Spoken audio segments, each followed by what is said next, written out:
الحمد للہ وکفی وسلام علی عبادہ الذین اصطفی اما بعد۔ ہماری اس دفعہ کی مجالس کا جو بڑا عنوان تھا وہ اخلاق کے بارے میں تھا۔ کل جمعے کا درس بھی اسی عنوان کے اوپر دیا گیا۔ اخلاق حمیدہ کی شریعت کے اندر بہت اہمیت آئی ہے۔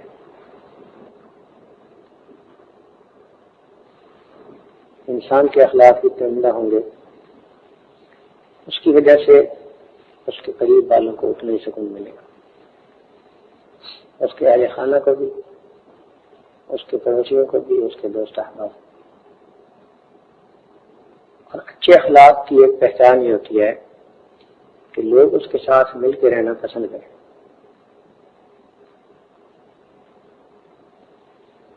عام طور پر دیکھا گیا ہے کہ جس آدمی کے اخلاق اچھے ہوں، جو دوسرے کا خیال رکھنے والا ہو، اپنے تقاضوں کو دبا کر دوسروں کی ضروریات کو پورا کرنے والا ہو، لوگ اس کے ساتھ رہ کے خوش ہوتے ہیں۔ اور جب تک شروع ہو بات بات پہ غصہ کرے، بگڑے، تو وہ آدمی لوگ اس سے دور بھاگتے ہیں۔ اللہ تعالیٰ اپنے محبوب کو ارشاد فرماتے ہیں، اے میرے محبوب لو كنت فظا غلیظ القلب لانفضوا من حولك، اگر آپ بھی دل کے سخت ہوتے تو شرور ہوتے تو یہ سب آپ کے دل سے تتر بتر ہو جاتے۔ تو قرآن پاک سے بڑی گواہی اور کیا ہو سکتی ہے؟ تو یہ نبی علیہ السلام کے اخلاق حمیدہ تھے کہ صحابہ آپ سے اتنی محبت کرتے تھے کہ اپنی جانوں سے بھی زیادہ۔ حضرت انس رضی اللہ عنہ آپ کی خدمت میں آئے جب 10 سال کے تھے، تقریباً 10 سال کے تھے۔ ان کی والدہ ام سلیم نبی علیہ السلام کی بہت خدمت کیا کرتے تھے۔ انہوں نے اپنے بیٹے کو پیش کیا، اس لیے نبی علیہ السلام اور کہیں بھی رات کا قیام یا دوپہر کا قیلولہ نہیں فرماتے تھے سوائے اپنے خاندان کے گھروں کے۔ مگر ام سلیم ایسی صحابیہ تھی کہ ان کے گھر دوپہر کا قیلولہ بھی کر لیا کرتے تھے۔ ان کی قربانیاں بھی بڑی ہیں۔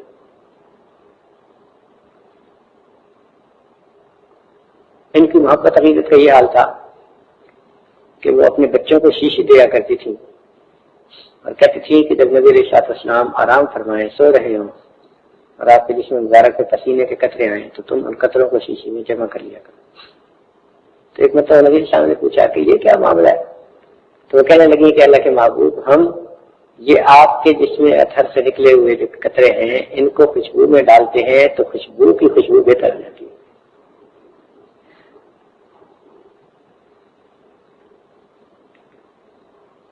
ان کی محبت عقیدت کیا۔ تو حضرت انس رضی اللہ عنہ فرماتے ہیں کہ میں اس عمر میں آیا اور وہ میری زندگی بھر کے ساتھ رہے۔ فرماتے ہیں کہ میرے محبوب نے ساری زندگی نہ مجھے کبھی ڈانٹا، نہ مجھے کبھی مارا، اور نہ انہوں نے مجھے کسی بات سے منع کیا۔ کیا مطلب؟ کہ جب بچوں کو پیار دیا جاتا ہے اس پیار کے رشتے میں وہ خود بخود ایسے انسان کی اتباع کرتے ہیں جیسے سدایا ہوا جانور کیا کرتا ہے، ضرورت نہیں کے ساتھ۔ یہ کتنی عظمت ہے نبی علیہ السلام کی۔ ایسا پیار دیا کہ وہ فرماتے ہیں کہ کبھی مجھے ڈانٹ کھانے کی نوبت نہیں آئی، کوئی کام ایسا نہیں کیا، حکمت کے ساتھ۔ چنانچہ ایک مرتبہ ایک صحابی عرفات کے مجمع میں چل رہے تھے، ایک طرف ان کی وہ نگاہ ہوتی تو سامنے کوئی عورت تھی غیر محرم، تو جیسے ہی اس طرف نگاہ اٹھی اور تھوڑی دیر دیکھا نبی علیہ السلام پاس تھے، آپ نے زبان سے کچھ نہیں کہا، سب ان کے چہرے پر دونوں ہاتھوں سے پکڑ کے یوں کر دیا۔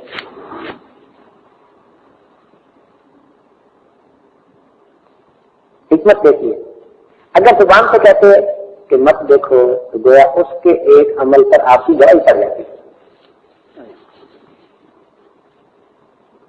ایسا نہیں کیا، بس یہ سر پکڑا اور بدل کے پھیر دیا. اتنی پیاری سمجھی یہ حکمت کہلاتی ہے. چنانچہ ایک صاحب ایک عرابی آئے، عرابی کہتے ہیں دیہاتی، مسجد نبی میں نماز پڑھی، بیٹھے محفل میں، تھوڑی دیر کے بعد وہاں پہ اٹھے تو مسجد ہی کی حدود میں جو صحن پڑا تھا وہاں بیٹھ کے پیشاب کرنے لگے. دیہات میں کیا کرتی ہے، دیوار کے اوپر پیشاب کر لیتے. اب جب دوسرے صاحب نے دیکھا تو انہوں نے وہیں سے پکارا، اوئے کیا کر رہا ہے. نبی اسلام نے دیکھا تو اشارہ سے منع فرما دیا کہ مت کچھ. جب وہ فارغ ہو کر اطمینان سے آپ کے پاس آئے، آپ نے فرمایا کہ دیکھو یہ مسجد اللہ تعالیٰ کا گھر ہے، تو اس کا ادب یہ ہے کہ اس کو ہم پاک رکھیں. اللہ تعالیٰ پاک ہے. اب جب اس نے پیار سے سمجھایا تو وہ تو حیران رہ گئے. اب سوچے جب انہوں نے پیشاب کرنا شروع کر دیا، اگر اس وقت روک بھی دیتے تو ان کے بس میں بھی نہیں تھا. جب یورینیشن پروسیس شروع ہو جاتا ہے تو اس کو روکنا بندے کے بس میں نہیں ہوتا. ہوتا کیا کہ ایک تو وہ روک نہ پاتے، دوسرا ان کے کپڑے بھی ناپاک ہوتے، جسم بھی ناپاک ہوتا، اور پہلے سے زیادہ زمین ناپاک ہوتی، جدھر جدھر جاتے اس سے اور زیادہ ناپاک ہو جاتے. تو آپ اللہ تعالیٰ نے خاموشی اختیار اور پھر اسی پیارے انداز سے بات سمجھائی. صحابہ کہتے ہیں کہ وہ تو اتنے حیران ہوئے کہ اللہ کے نبی اچھا مجھ سے اتنی بڑی غلطی ہوئی، میں آئندہ یہ کروں گا وہ کروں گا. وہ گئے پھر اپنے گھر والوں کے پاس. جب جانے لگے ان کے پاس سواری نہیں تھی، نبی سامنے ان کو سواری تحفہ دے دی. پھر آپ نے دیکھا کہ اس کے کپڑے پھٹے ہوئے تو آپ نے اپنا جبہ اپنے کپڑے اس کو ہدیہ دے دی. اب جب وہ گھر کی طرف چلا، کپڑے بھی نئے، سواری بھی نئی، بڑے شان سے اور بڑے شوق سے اپنی بستی کے قریب پہنچا تو دور سے پکارنے لگا، اور میرے بھائی، جو میرے چچا اور میرے ماموں، رشتے داروں کے نام لے لے کے. لوگوں نے کہا کہ کیا ہو گیا؟ کہنے لگا میں نے ایک ایسے معلم کو دیکھا، ایسے استاد کو دیکھا کہ زندگی میں ایسا استاد کوئی دیکھ نہیں سکتا. دیکھو میں نے مسجد میں بیٹھ کے پیشاب کرنا شروع کر دیا، نہ انہوں نے مجھے مارا، نہ ڈانٹا، نہ کچھ کہا، پیار سے ایک بات سمجھا دی، اور پھر مجھے دیکھو یہ تحفے بھی دیے.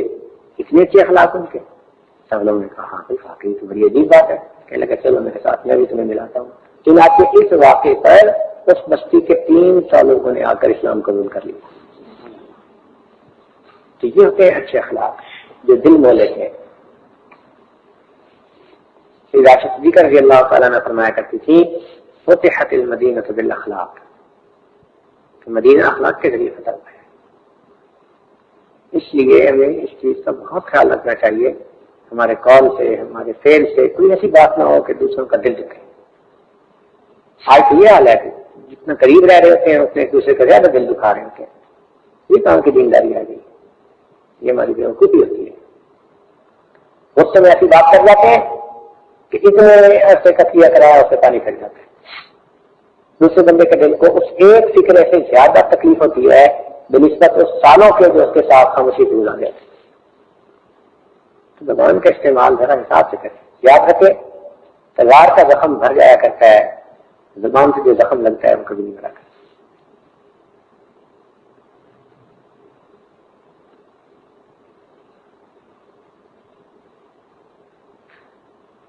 یہ جو قریبی رشتے ہوتے ہیں بھائی چارے کے رشتوں کے، ان رشتوں کو تلوار بھی کاٹ سکتی ہے لیکن زبان ان رشتوں کو کاٹ کے رکھ دیتی ہے. تو یہ تلوار سے بھی زیادہ خطرناک ہے. تلوار چلے تو نقصان تھوڑا، زبان چلے نقصان زیادہ. تلوار چلی تو جان گئی، زبان چلی ایمان گیا. تو اس لیے اچھے اخلاق کو اپنانا اور ایسا بن کے رہنا کہ لوگوں کو سکھ پہنچے. بس ایک اصول ذہن میں رکھنا کہ ہم نے اللہ سے بندوں کو سکھ دینا. چھوٹی چھوٹی بات پہ ضد بنا لینا، چھوٹی چھوٹی بات پہ ایک دوسرے سے ناراض ہو جانا، اور خدا کے بندوں کہاں سے فرشتوں کو لاؤ گے؟ کہ وہ آ کے رہے تمہارے ساتھ. اب مجھے تو یقین ہے کہ فرشتے بھی آ کے رہے تو آپ اس پہ بھی اعتراض کریں. عادت ہے نا اس کی ایپ دیکھنے کی, اس کو تو جدید سامنے بھی ایپ نظر آ جائیں گے. جیسے وہ ہمارے ایک دوست ہیں, انہوں نے اپنے بچوں کی باقی تربیت کی, بہت اچھی تربیت کی. اللہ تعالیٰ کی شان دیکھے کہ ان کو بچوں کے لیے بہت اچھے داماد ملے. ایک ذرا داماد عجیب رنگ کا مل گیا, اب وہ ان کی بیٹی کو بہت تنگ کرتا. تو ان سے ایک دفعہ کسی نے پوچھا بھائی آخر وجہ کیا ہے؟ کہتے ہیں بس اس کو جو کہتے ہیں وہی کرتی ہے. یہ اس کا اعتراض, کہتے ہیں اس کو جو کہتے ہیں بس وہی کرتی ہے.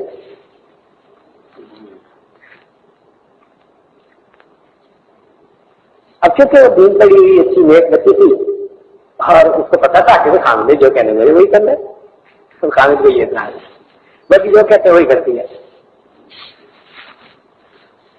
تو لوگوں کو تو اس میں بھی عیب نظر آ گیا. یہ بھی عیب ہے یہ سمجھیے کسی کی نظر میں کہ جو کہتے ہیں وہی کرتی ہے. تو یہ تو بندہ کبھی بھی مطمئن نہیں ہوتا. اس لیے ایک دوسرے کے ساتھ مل جل کے رہنا سیکھیں, ایک دوسرے کے ساتھ مل جل کے رہنا سیکھیں, درگزر کرنا سیکھیں. دوسرے سے غلطی ہو سکتی ہے بے دھیانی کی وجہ سے, دوستی کی وجہ سے. ہو سکتا ہے اس کا ارادہ تکلیف پہنچانے کا نہ ہو, اپنی کم عقلی کی وجہ سے, نہ تجربہ کاری کی وجہ سے وہ کوئی ایسی بات کر جائے اس کو بنیاد بنا کے. یہ تو نہیں کہ دلوں میں فاصلے نہ کر لیں. تو اچھا انسان وہی نبی اسلام نے کیا سمجھا, سل من قطع کا, جو تجھ سے توڑے تو اس سے جوڑ. اب یہ نبی اسلام کے ابھی سامنے ہے, جو تجھ سے توڑے تو اس سے جوڑ. پہلے تو ہوتا ہے کہ جو توڑے ہم ان سے جوڑے, کہ جائے کہ جو مل کے رہنا بھی چاہیں تو ہم آپس میں چھوٹی چھوٹی باتوں سے خاموشی اختیار کر لیں, بولنا چھوڑ دیں, ملنا ملانا نہ رکھیں, اور پھر یہ سمجھے کہ اللہ ہم سے راضی. یہ خیال محال جنو, سمجھے ایسے اللہ راضی نہیں ہوتا. اللہ کو راضی کرنا ہو تو اللہ کے بندے کو راضی کرو. اس کا یہ مطلب نہیں کہ گناہوں کے ذریعے اس کو راضی کرو یا گناہوں سے ان کی مدد کرو. مقصد یہ ہے کہ جو نیک ہیں, جو عرف میں نیک کہے جاتے ہیں, جو اپنی طرف سے نیکی کی کوشش کرتے ہیں, جن کی زندگی کا زیادہ حصہ نیکی پر گزرتا ہے, وہ نیک کہلاتے ہیں. یعنی ان کی نیکیوں کو اور ان کی برائیوں کو اگر دیکھا جائے ظاہری طور پر تو ان میں نیکی کا پہلو زیادہ نظر ہے, نیک آدمی ہے. اس لیے حدیث پاک میں آتا ہے کہ جس بندے کو مسجد میں کثرت سے آتا ہوا دیکھو اس کے ایمان کی برائی ہو. یہ ایمان کی علامت ہے مسجد میں کثرت سے آنا. تو اس لیے جس بندے نے وجہ کا دینی بنا لی ہو, کوشش کرتا ہو دین کے عمل کرنے کی, اگر اس کی کوئی غلطی کوتاہی بھی ہو تو اصلاح کرنی چاہیے, انقطاع نہیں کر لینا چاہیے. وَيَقْطَعُونَ مَا أَمَرَ اللَّهُ بِهِ أَن يُوصَلَ, اور یہ لوگ قطع کرتے ہیں ان تعلقات کو جن کو اللہ نے جوڑنے کا حکم دیا.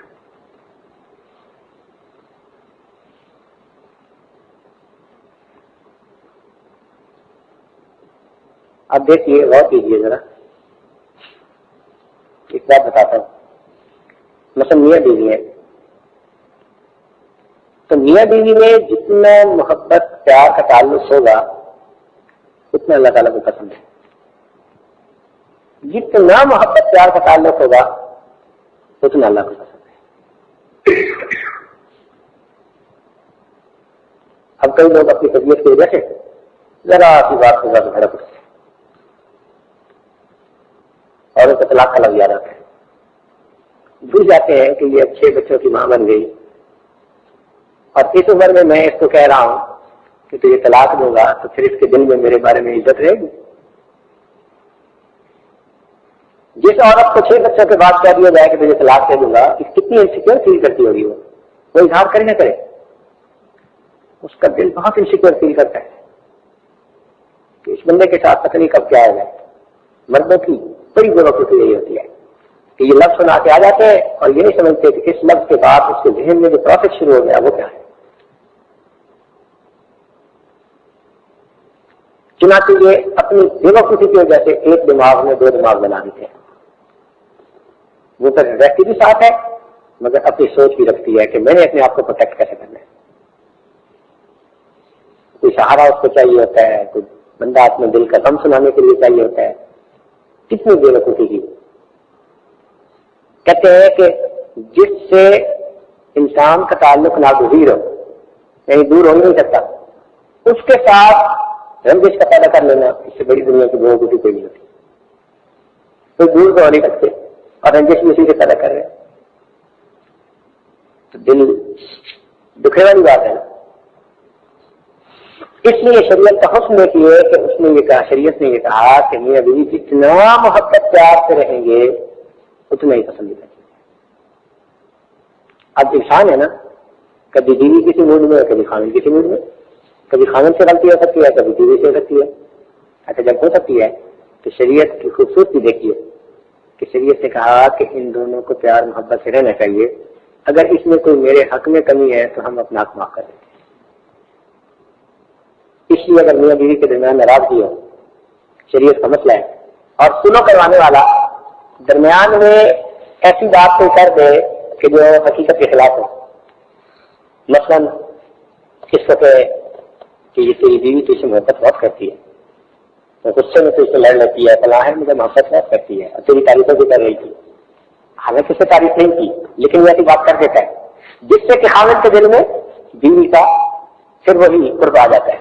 یا بیوی کو سمجھائے کہ تیرے خاوند بیوقوفی کی وجہ سے ایسی بات کر گیا, لیکن حقیقت یہ ہے کہ وہ تجھے بہت چاہتا ہے, ابھی بھی اس کی بڑی اسٹرانگ فیلنگ ہے تیرے بارے میں, تو جس سے کہ بیوی کا دل ذرا موم ہو جائے خاوند کے بارے میں اور وہ قریب آ جائے. اگرچہ یہ خلاف واقعہ بات ہے جس کو ہم جھوٹ کہتے ہیں, اللہ تعالیٰ فرماتے ہیں میاں بیوی کے درمیان سنو کروانے والا شخص اگر حکمت کی وجہ سے کوئی جھوٹ بھی بول لے گا, میں جھوٹ کے گناہ کو معاف کر دوں. اور جب سنت کی میں اپنے حق معاف کر دیے اور یہ کہا کہ تم اکٹھے ہو جاؤ, مل جاؤ, تو پھر بندوں کو کہاں اختیار ہے کہ وہ لوگوں کے درمیان فاصلے پیدا کر لیں.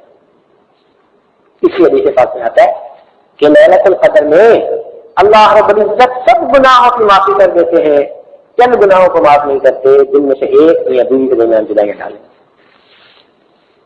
کئی ہوتے ہیں نا, بیوی کو خامن کی بات کر دی, خامن کو بیوی کی بات کر دی, جدائیاں دل میں ڈالتے.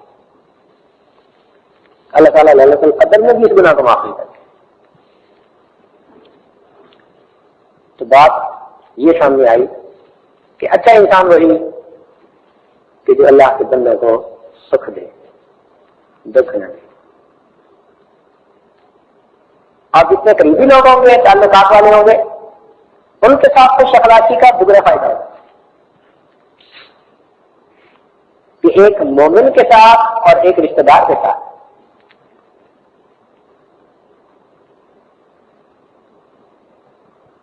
ہم نے دیکھا کہ مسجد میں دو آدمی نماز پڑھنے آئے, ایک نے کہا پنکھا چلا دو, دوسرے نے کہا نہیں ضرورت نہیں, ان کی آپس میں لڑائی ہوئی. اب بتائیے کہ اس سے بڑی بیوقوفی اور کیا ہو سکتی ہے کہ موسم ایسا ہے درمیان کا, ایک کی طبیعت کیا رہی ہے, پنکھا چلا دو, دوسرے کہتے نہیں بند کر دو, ابھی سے لڑتے ہیں دونوں نمازی. وہ بھول گئے اس بات کو کہ ہم نے خدا کو ایک مانا, ہم نے اپنے رسول کے جو ہے گواہی دی, ہم نے قرآن کو مانا, ہم نے قیامت کو مانا, فرشتوں کو مانا, دین ایک ہے ہمارا, قبلہ ایک ہے ہمارا. اتنا سب کچھ ایک ہونے کے بعد اور تو زندگی کا رخ دونوں کا نماز کی طرف ہے, تو نیکی کی طرف ہے. اب یہ بھی کوئی بات ہے کہ پنکھا چلا دو یا پنکھا نہ چلا, اشار نہیں نا, قربانی نہیں.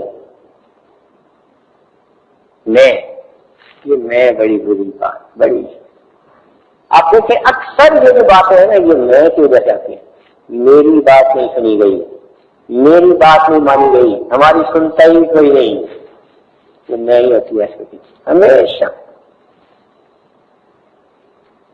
آپ وہاں نہیں جاتے, ہماری تو سنتا ہی کوئی نہیں, میری مانی جاؤ, میری مانی جائے, جو میں کہہ دوں بس وہ مانی. ایک بتا بچہ رو رہا تھا, تو ماں نے پوچھا کہ کیوں رو رہے, کہتے ہیں مجھے ماں نہیں دیتا. دوسرے بچے کی طرف سے کہتا ہے وہ مجھے مارنے نہیں دیتا، یہ اس کو مارنا چاہتا ہے اور وہ مارنے نہیں دیتا تو رہ رہا ہے، کہتا نہیں وہ مجھے مارنے نہیں دیتا۔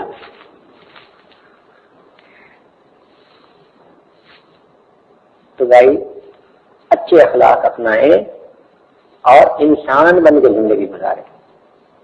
اب جب دوسرے کو تولنا ہو تو ذرا دل کھول کے تولے، دل تنگ کر کے تولنا کہ بس سوئی کے ناکے میں سے گزارنا دوسرے کو، یہ کوئی انسان نہیں۔ اس لیے شریعت نے کہا کہ جیسے اپنے بارے میں معاملہ چاہتے ہو ایسا دوسروں کے بارے میں بھی معاملہ رکھو۔ کیا ہم چاہتے ہیں کہ قیامت میں اللہ تعالیٰ ہماری کسی غلطی کی وجہ سے ہمیں جہنم میں ڈال دے؟ ہم چاہتے ہیں اللہ ہم سے درگزر فرمائے۔ جب ہم چاہتے ہیں کہ ہمارے ساتھ درگزر کا معاملہ ہو تو ہمیں چاہیے ہم بھی دوسروں کے ساتھ درگزر کا معاملہ کریں۔ تو اس لیے رہن سہن سیکھنا پڑتا ہے۔ یہ باتیں تو چھوٹی نظر آئیں گی لیکن حقیقت یہ ہے کہ رہن سہن سیکھنا پڑتا ہے۔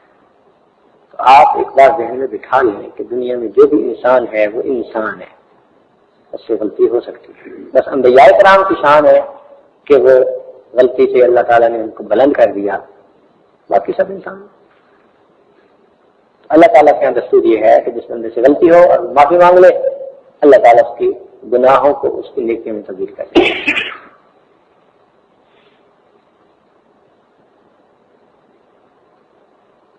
ماں کی کیا عادت ہوتی ہے؟ ماں کی عادت ہوتی ہے مار لیتی ہے، کسی کو مارنے نہیں دیتی۔ یہ بھی بات ہے، محبت ہوتی ہے نا، خود تو مار لے گی لیکن کسی کو نہیں مارنے دے گی۔ اللہ اکبر،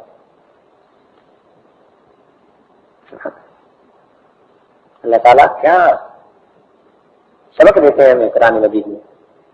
دیکھیں ذرا غور سے سنیے، منافقین نے سیدہ عائشہ صدیقہ رضی اللہ تعالی عنہا پر بہتان باندھا، جھوٹا الزام لگایا، اتنا پروپیگنڈا کیا کہ چند ایک مسلمان بھی ان کی باتوں میں آ گئے۔ ان میں ایک وہ بھی تھے جو سیدنا صدیق رضی اللہ عنہ کے رشتے دار اور غریب تھے، اور سیدنا صدیق رضی اللہ عنہ نے ان کا ماہانہ باندھا ہوا تھا۔ ان کو ماہانہ خرچے کے لیے رقم دیتے تھے۔ اب ایسے سے تو زیادہ توقع کی جاتی ہے نا کہ ایک رشتے دار ہو اور دوسرا بندہ اس کو سپورٹ فائنینشلی کر رہا ہو تو اس سے تو توقع کی جاتی ہے کہ بھائی اگر کوئی گھر کے خلاف بات ہوگی تو وہ گھر کا ہی حفاظت کرے گا، ساتھ دے گا۔ یہ توقع تو نہیں کی جاتی کہ وہ دشمنوں کے ساتھ مل کے الٹا گھر کے بارے میں باتیں شروع کر دے گا۔ تو جب انہوں نے بات کی تو سیدنا صدیق اکبر کو بڑا غصہ آیا۔ آپ کو رات کی آیتیں پر آئی، اللہ نے گواہی دے دی کہ یہ تو صدیقہ ہیں اور سچی ہیں اور جھوٹی بات کی گئی ہے، تو سیدنا صدیق رضی اللہ عنہ کو پھر اس وقت اور زیادہ بتایا۔ آپ نے ارادہ کر لیا اچھا اب اس کا ماہانہ میں نے بند کر دیا، میں نے اس کا ماہانہ بس بند کر دیا۔ جب یہ فیصلہ کر لیا اللہ تعالیٰ نے آیتیں اتار دی، قرآن کی آیتیں اتار دی اور ان کو کہا کہ جو اہل فضل ہیں، یعنی جن کو دیا گیا ہے اور وہ لوگوں کو دیتے ہیں، ان کو یہ بات زیب نہیں دیتی کہ اگر وہ دوسروں کے ساتھ احسان کا سلوک کر رہے ہیں تو اس احسان کے سلوک کو وہ بند کر دیں۔ ان کو چاہیے کہ وہ معاف کر دیں۔ الا تحبون ان یغفر اللہ لکم، کیا تم اس بات کو پسند نہیں کرتے کہ اللہ تمہارے گناہوں کو معاف کرے؟ قرآن کے الفاظ ہے کہ ان کو معاف کر دیں، کیا تم اس بات کو پسند نہیں کرتے کہ اللہ تعالیٰ تمہیں معاف کر دے؟ ولا یأتل اولو الفضل منکم، تم میں سے اولو الفضل ہیں ان کو یہ بات دیکھ نہیں دیتی کہ وہ جن کے ساتھ احسان اور فضل کا سلوک کرتے ہیں وہ بند کر دیں۔ لا تحبون ان یغفر اللہ، کیا تم اس بات کو پسند نہیں کرتے کہ تمہیں اللہ معاف کر دے؟ سبحان اللہ۔ جب یہ آیت اتری سیدنا صدیق رضی اللہ عنہ اس کو پڑھ کر یہ کہنے لگے اچھا میں اپنے رب کی بات پر جو ہے عمل کروں گا، چنانچہ آپ جتنا خرچہ پہلے دیتے تھے اس تاریخ سے اس خرچے کو ڈبل کر دیں، اس کو ڈبل کر دیں۔ اللہ نے سفارش فرمائی ہے، اس لیے اللہ تعالیٰ کی سفارش کی وجہ سے ڈبل کر، چنانچہ میدان جہاد میں ایک مرتبہ کافروں کی تعداد بہت زیادہ تھی، جس کی وجہ سے مسلمانوں کو پیچھے ہٹنا پڑا۔ اب جب پیچھے ہٹنا پڑا تو پیچھے ہٹنے کی وجہ سے نبی علیہ السلام کو دل میں رنج ہوا کہ پیچھے نہیں ہٹنا چاہیے تھا۔ چنانچہ اللہ رب العزت نے قرآن پاک کی آیتیں اتار دی، اے میرے محبوب، یہ جو آپ کے دوست جو ہیں یہ جنگ میں دشمنوں کے زور کی وجہ سے وقتی طور پر پیچھے ہٹ گئے تھے اور آپ کے دل میں رنجش ہے، وَاسْتَغْفِرْ لَهُمْ وَارْحَمْهُمْ، آپ ان کی استغفار کو، معافی کو قبول بھی کر لیں اور ان پر رحم کھائیے، وَشَاوِرْهُمْ فِي الْأَمْرِ، مختلف کاموں میں ان سے مشورہ بھی کر لیجیے۔ اللہ تعالیٰ کی شان دیکھیں، صرف یہ نہیں کہا کہ ان کی غلطی معاف کر دیں، ان کی غلطی کو معاف کر لیجیے، پھر ان کے ساتھ رحم کا معاملہ کیجیے اور ان کو اپنے امور کے مشورے میں شریک کروا لیجیے۔ یہ ہے اخلاق عظیم۔ تو ہم اگر ان چیزوں کو سامنے رکھیں اور اپنے آپ کو دیکھیں تو واقعی ہم تو اللہ کے بندوں کو بہت ہی تکلیف دیتے ہیں، کبھی قول سے تکلیف دی، کبھی فعل سے تکلیف دی۔ اللہ ہی حافظ ہے ہمارا۔ اللہ تعالیٰ ہمیں اپنے اخلاق اچھے بنانے کی توفیق نصیب فرما دے۔ وآخر دعوانا ان الحمد للہ رب العالمین۔